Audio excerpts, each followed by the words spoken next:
എന്നോടെന്തോ ചോദിക്കാനുണ്ടെന്ന് ഈ സാറ് പറഞ്ഞു. തമ്പുരാനെ, ആ ഷർട്ടും മുണ്ടും ഒന്ന് അഴിച്ചു വെച്ചേ. ഷർട്ടും മുണ്ടും എന്തിനാ? എനിക്ക് തിരിച്ചു പോകണം. അത് പിന്നെ തമ്പുരാനെ, ഈ സെൻട്രൽ ജയിലിലെ യൂണിഫോം ഉണ്ട്. സബ് ജയിലിൽ സ്വന്തം വസ്ത്രം ഉപയോഗിക്കാം. പക്ഷെ ലോക്കപ്പിലെ അടിവസ്ത്രം മാത്രമേ പാടുള്ളൂ. അതുകൊണ്ട് അടിക്കേ.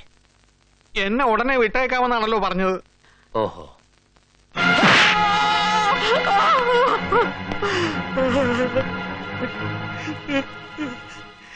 ഇതെന്താ രാജ ഇവരെന്നോട് പറഞ്ഞത്?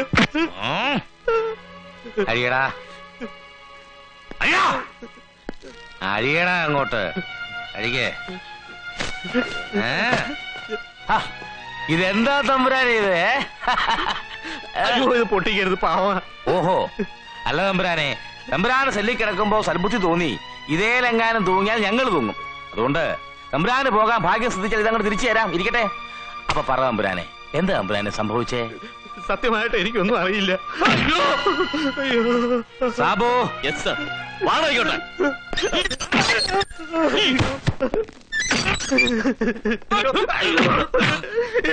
എന്നെ ഒന്നും ചെയ്യല്ലേ സാർ, എന്നെ ഒന്നും ചെയ്യല്ലേ. ഞാൻ പറയില്ല. അയ്യോ അയ്യോ അയ്യോ അയ്യോ പറയില്ലല്ലോ. ഒന്നും ചെയ്യല്ലേ സാർ. അയ്യോ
ഇങ്ങനൊരു കൊലച്ചതി വേണ്ടായിരുന്നു.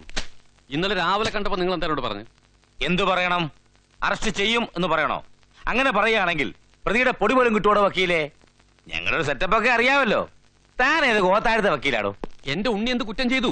എവിടെ ചാർജ് ഷീറ്റ്? ചാർജ് ഷീറ്റോ? അതിന് ട്രൂ കോപ്പി നാളെ കോടതിയിൽ എത്തുമല്ലോ. അപ്പൊ കണ്ടാ മതി. ഒന്ന് പറയെങ്കിലും ചെയ്തൂടെ? എന്തു പറയാൻ? തന്റെ മരുമോൻ തമ്പുരാന് വീട്ടുവേലക്കാരുടെ കാമം തോന്നി. അത് സാധിക്കുന്ന ബത്തപ്പാടിൽ അവൾ ചത്തു. ആരും അറിയാതെ ശവം കുളത്തിൽ കൊണ്ടുപോയിട്ടു. അത്ര തന്നെ. മഹാപാപം പറയരുത്.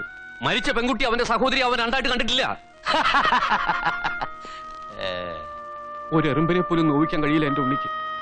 ആ അവനെ കുറിച്ചാ നിങ്ങൾ ഇവിടെ കിടന്ന് ബഹളം വെച്ചാണ്ടല്ലോ. തന്നെയും പിടിച്ച കൂട്ടുപ്രതിയാക്കും. എനിക്ക് അക്കാര്യത്തിൽ ചളുപ്പമില്ല. നിങ്ങൾക്ക് എന്ത് സാധിക്കും? അധികാരവും അത് നടപ്പിലാക്കാനുള്ള പേനയും കയ്യിലുള്ളപ്പോ സ്വന്തം ലാഭത്തിനും വലിയവരെ പ്രീതിപ്പെടുത്താനും വേണ്ടി നിങ്ങൾ എത്ര കള്ളക്കേസ് ഉണ്ടാക്കിയിട്ടുണ്ട്, ശിക്ഷിപ്പിച്ചിട്ടുണ്ട്. പക്ഷേ ഇപ്പൊ ഈ ചെയ്തത് നിങ്ങളുടെ നാശത്തിനാ, സർവനാശത്തിന്. സൂക്ഷിച്ചോ, ഒരു അസുരജന്മം അവസാനിക്കാതിരുന്നിട്ടില്ല. നിങ്ങളുടെ അന്ത്യം കുറിക്കാൻ എവിടെയോർത്തം ജനിച്ചിട്ടുണ്ട്, ജീവിക്കുന്നുണ്ട്, കരുതിയിരുന്നു. I appear for the prosecution, Your Honor. As a public prosecutor, it is my duty to see that the maximum punishment is given to the accused. But the investigating officer who charge sheeted this case didn't do it properly. Under these circumstances, I beg this honorable court to stop all the proceedings against the accused in this case. Mahasra പ്രകാരം മോഷണം പോയിട്ടുള്ളത് 1994 model T V, 1994 model VCR, 93 model deck തുടങ്ങിയവയാണ്.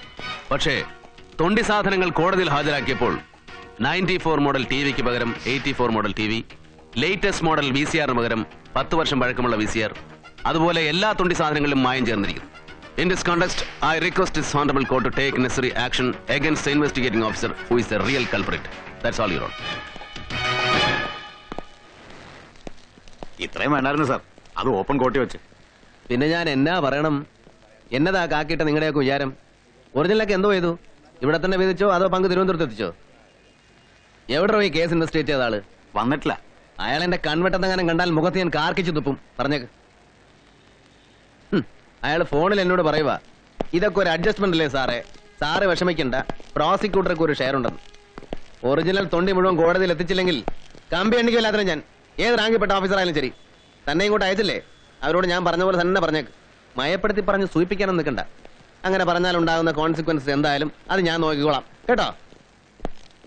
അപ്പോഴേ തൊണ്ടി വീശിയാറിന് ഇപ്പൊ എന്നാ വില കിട്ടും? 2 എണ്ണം വേണമായിരുന്നല്ലോ. വളരെ മോശമായി പോയി കേട്ടോ.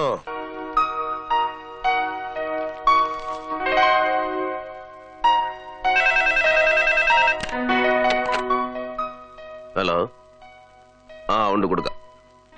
SP sir. Yes sir. പറയാം സർ, പറയാം സർ. എങ്ങനെയുണ്ട്? ജസ്റ്റ് നോക്കിയല്ലേ ഉള്ളൂ. സാറിന്റെ ഒപ്പീനിയൻ പെട്ടെന്ന് അറിഞ്ഞാൽ കൊള്ളാമെന്ന് SP പറഞ്ഞു. സുഗുണപാലനല്ലേ? എന്താ സർ? പ്രോസിക്യൂഷൻ കേസുകളിൽ സുഗുണപാലൻ പൊതുവെ വലിയ താല്പര്യം കാണിക്കാറില്ലല്ലോ. സാധാരണ അയാളുടെ ചായ്വ് പ്രതിഭാഗത്തോടാണ്. പ്രതി ഇത്ര കേമനാണെങ്കിൽ ഒന്നുകൂടെ ഉഷാറാവും. ഇപ്രാവശ്യം എന്ത് പറ്റി വാദിഭാഗത്ത്? ഈയിടെ 2-3 കേസിൽ അതിന്റെ റിഗ്രറ്റാ. അതൊക്കെ അയാൾ സ്വയം തോറ്റുകൊടുത്തതല്ലേ, പിന്നെ എന്തിന്റെ regret? Anyway that is none of my business. Well mister Wilson, see you sir. വരട്ടെ.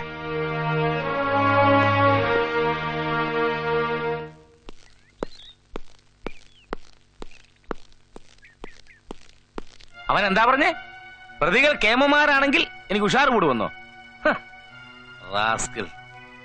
താനും അത് രസിച്ച് കാണുമല്ലേ? എന്നെയാണല്ലോ കുറ്റം പറഞ്ഞേ. അയ്യോ, എന്നെ ആ കൂട്ടത്തിൽ പെടുത്തരുത് സർ. എടോ, വാദികളുടെയും പ്രതികളുടെയും സാക്ഷികളുടെയും പോക്കറ്റ് ബലമായി പിടിച്ചു പറിച്ച് ഞണ്ണാത്ത ഏത് പ്രോസിക്യൂട്ടർ ഉണ്ടോ ഇവിടെ? ഈ കേസൊന്ന് തീരട്ടടോ, അവന്റെ ക്രിമികേട് ഞാൻ തീർത്തു തരാം. മേലിലാ നാക്കൊണ്ട പൊട്ടി അവൻ ആരെയൊന്നും പറയത്തില്ല. കുരുവിള, കുഴിക്ക കുരുവിള. അവന്റെ അമ്മയുടെ ഒരു പേര്.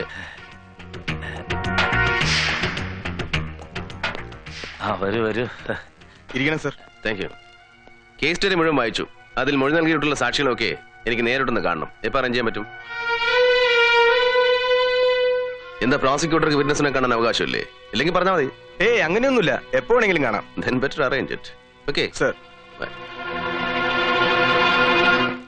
ഞാൻ വാതിലിന് പുറത്തു നിന്നപ്പോ സാറിനെ പുകഴ്ത്തി പറഞ്ഞില്ലേ, അതിന്റെ കുറെ ഭാഗങ്ങൾ ഞാൻ കേട്ടു. തിരിച്ചതുപോലെ ഞാനും ഒന്ന് പുകഴ്ത്തട്ടെ. നല്ല പച്ച മലയാളത്തില് പ്രാസോപ്പിച്ച് കായ് മായോ ഒക്കെ ഉപയോഗിച്ച്.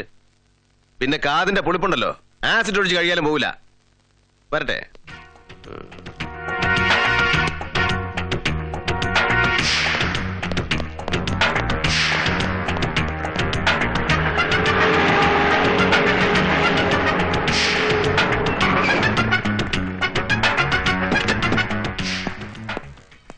ഹലോ.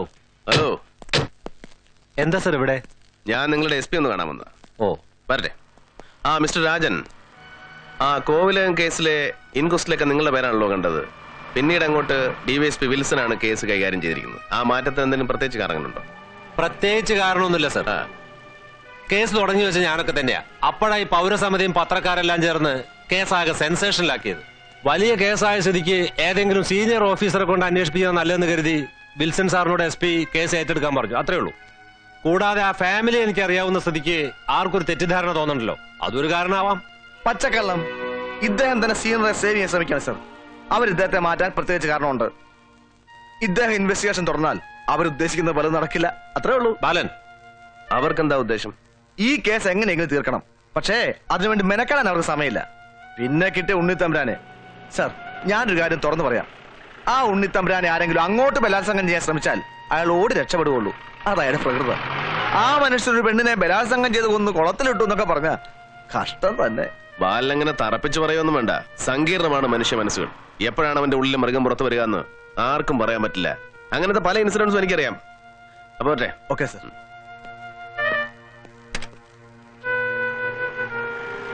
അപ്പോ ഇങ്ങേരെ അവര് ബ്രെയിൻ വാഷ് ചെയ്തു. ബാല, തന്റെ നാവ് മഹാപെശക. താൻ സൂക്ഷിക്കണം, വളരെ കൂടുന്നുണ്ട് കേട്ടോ.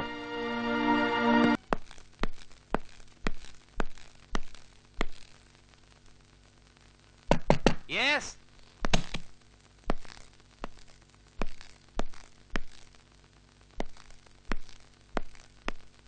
ഇവിടെ തന്നോട് പലപ്പോഴും ഞാൻ പറഞ്ഞിട്ടില്ല ഇങ്ങനെ വരിഞ്ഞു കയറി വരരുതെന്ന്.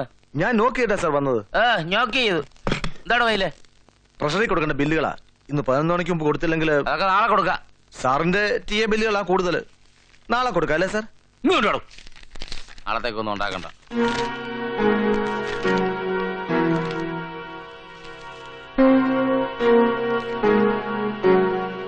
എടോ, ഇയാള് പോയി 3-4 ചായ പറ.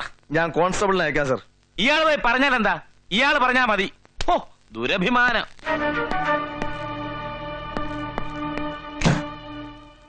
സാർ, കുറച്ചുകൂടെ ഡീസന്റ് ആവാം.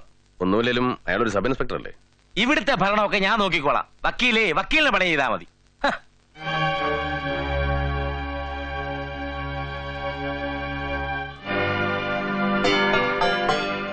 വരൂ.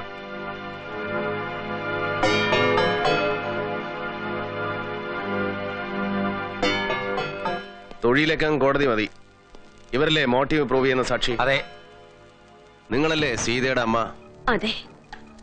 ഉണ്ണിത്തമ്പുരാൻ ഒന്നിൽ കൂടുതൽ തവണ മകളോട് മോശമായി പെരുമാറാൻ ശ്രമിച്ചതായി സീത നിങ്ങളോട് പറഞ്ഞതായി നിങ്ങൾ പോലീസിൽ കൊടുത്ത മൊഴിയിൽ പറഞ്ഞിട്ടുണ്ട് സർ. കാലത്ത് BA-യും MA ഒക്കെ പഠിച്ച ഒരാൾക്ക് ജോലി കിട്ടാൻ വലിയ ബുദ്ധിമുട്ടാണ്. എന്നാൽ വീട്ടുജോലിക്കാരുടെ കാര്യത്തിൽ നേരെ മറിച്ച ആളെ കിട്ടാനാ ബുദ്ധിമുട്ട്.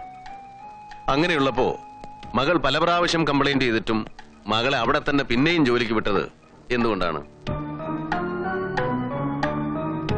രാജവംശമല്ലേ, അല്പം അതിര് വിട്ടാലും കുഴപ്പമില്ല എന്ന് തോന്നിയോ നിങ്ങൾക്ക്?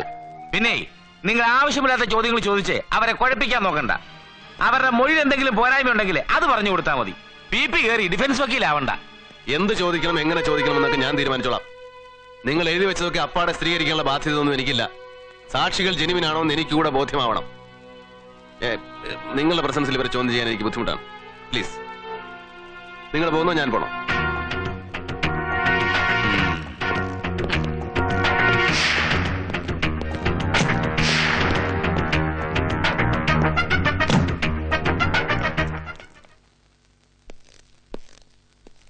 എന്റെ അമ്മോ തൊലയ്ക്കും, അയാൾ എല്ലാം തൊലയ്ക്കും. എന്നെ നശിപ്പിച്ച അയാൾ അടങ്ങൂ. തനിക്ക് എവിടുന്ന് കിട്ടിയോടോ ഈ സാധനത്തിനെ? ഒരു കാര്യം ചെയ്, താൻ ആ വാലടച്ച് കുറ്റിയുടെ പണ്ടാരം മിണ്ടാതെ വരും. എന്റെ അമ്മോ ദേ വന്നു. ഹലോ. യെസ്. ഇത് മുഴുവൻ അസംബന്ധമാണ്. മൊഴികൾ, രേഖകൾ, സാക്ഷികൾ എല്ലാം കൃത്രിമമാണ്. ക്രൈമുമായിട്ട് പുല ബന്ധം പോലുമില്ല. ചില ജെനുവിൻ കേസുകളിൽ ഒഴിച്ചുകൂടാനാവാത്ത സാഹചര്യങ്ങളിൽ ചില ലിങ്ക്സ് കണക്ട് ചെയ്യാൻ 1-2 സാക്ഷികളെ പ്രോസിക്യൂഷൻ മാനിപ്പുലേറ്റ് ചെയ്യാറുണ്ട്. പക്ഷേ 100% കള്ളസാക്ഷികളും രേഖകളും കെട്ടിച്ചമച്ചൊരു കേസുണ്ടാക്കാൻ ഈ ഭൂമി മലയാളത്തിൽ നിങ്ങൾ ഒരാളെ കൊണ്ട് മാത്രമേ കഴിയൂ. അല്ല, മനസ്സിലാകാഞ്ഞിട്ട് ചോദിക്കുക, നിങ്ങൾ എന്തോന്നാ പറഞ്ഞോണ്ട് വരുന്നത്? ഒരാൾ കൃത്യം ചെയ്തതിന് മുമ്പ് അതിൽ സാക്ഷിയാകേണ്ടവരെയൊക്കെ മുന്നറിയിപ്പ് നൽകി വിളിച്ചു നിർത്തി ആ കൃത്യം ചെയ്യണമെന്ന്. പ്രതി കുറ്റം ചെയ്തതെന്ന് ബോധ്യമായാൽ അത് തെളിയിക്കേണ്ട ചുമതല പോലീസിനാണ്. 10-30 വർഷമായി സാറേ ഈ വേഷം കെട്ടി ആടാൻ തുടങ്ങിയിട്ട്. ഇനിയിപ്പോ ഒരു കേസ് എങ്ങനെ ഫ്രെയിം ചെയ്യണമെന്ന് എന്നെ ആരും പഠിപ്പിക്കണ്ട. കട്ടവനെ കിട്ടിയില്ലെങ്കിൽ കിട്ടിയവനെ കള്ളനാക്കുന്ന പരിപാടി നടപ്പില്ല. കേസ് തെളിയണമെങ്കിൽ മെനക്കെടണം, അധ്വാനിക്കണം. ശരീരം കൊണ്ട് മാത്രം പോരാ, ഇതുകൂടെ പ്രവർത്തിക്കണം. എന്നിട്ടും പ്രയോജനം ഉണ്ടായില്ലെങ്കിൽ പോയി തൊലയട്ടെ. തെളിയാത്ത എത്രയോ കേസുകൾ എത്രയോ സ്റ്റേഷനിൽ കെട്ടിക്കിടക്കുന്നു. അതിനോട് ഒരെണ്ണം കൂടെ കൂടും. എന്നാലും ഒരു നിരപരാധി അപരാധിയാക്കരുത്. അങ്ങനെ സംഭവിച്ചാൽ നമ്മുടെ ജുഡീഷ്യറിക്ക് തന്നെ അത് കളങ്കമാവും. വേണ്ട സാർ, ജുഡീഷ്യറിക്ക് കളങ്കമുണ്ടാക്കുന്നൊന്നും സാർ തൊടണ്ട. നിങ്ങൾക്ക് ഒഴിഞ്ഞു മാറാം, അതിനുള്ള സ്വാതന്ത്ര്യം നിങ്ങൾക്കുണ്ട്. നിങ്ങൾക്ക് വരെ എൻഗേജ്മെന്റ് ഉണ്ടെന്നോ പ്രതികളെ പരിചയമുണ്ടെന്നോ സുഖമില്ലെന്നോ എന്തെങ്കിലും പറഞ്ഞ് ഒഴിഞ്ഞെന്നാ മാത്രം മതി. ഈ കേസ് എനിക്ക് റാപ്പോർട്ടുള്ള വേറെ ആരെങ്കിലും വെച്ച് ഞാൻ ജയിച്ചോളാം. ജയിക്കില്ല സാർ, ജയിക്കാൻ ഞാൻ അനുവദിക്കില്ല. പ്രഥമ ദൃഷ്ട്യാ കേസെടുക്കാൻ പോലും തെളിവിനകത്തില്ല. ഒരു നിരപരാധിയെ കരുവാക്കി പതക്കവും പ്രമോഷനും ഇവിടെ ആരും നേടണ്ട. ഞാനിതൊക്കെ ഓപ്പൺ കോർട്ടിൽ ഡിക്ലെയർ ചെയ്യും. അപ്പൊ കാണാം ഏത് കോടതി കേസ് കേൾക്കുന്നു. ഞാനും ഈ ചെരപ്പ് തുടങ്ങിയിട്ട് കുറെ കാലമായി.